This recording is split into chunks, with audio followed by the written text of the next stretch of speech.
কিশোরগঞ্জের জেলা শহরের হারুয়া এলাকায় নরসন্দা নদীর তীরে 250 বছরের প্রাচীনতম স্থাপনা পাগলা মসজিদ।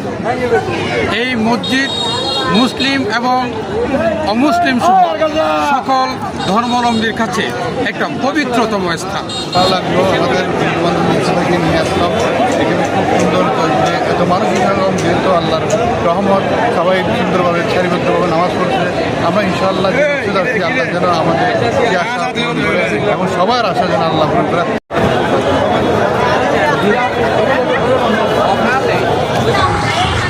প্রচলিত আছে পাগলা বেশে এক আধ্যাত্মিক সাধক নরসন্দী নদীর বুকে মাদুরে বেশে তিনি এখানে এসেছিলেন।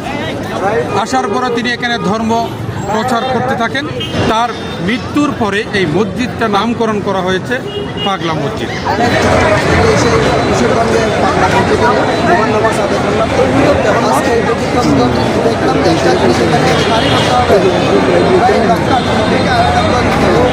সমাধান হয়েছে সুন্দর নামাজ পড়ছে, সকাল দোয়া করেছেন, দোয়া করেছেন, পাকিস্তানের মুসলমানদের জন্য দোয়া করেছেন।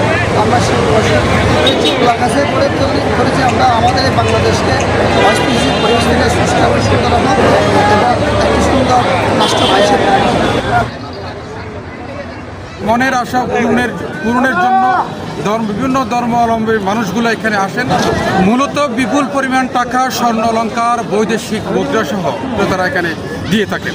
এই পাগলা মসজিদ বেশ আলোচিত।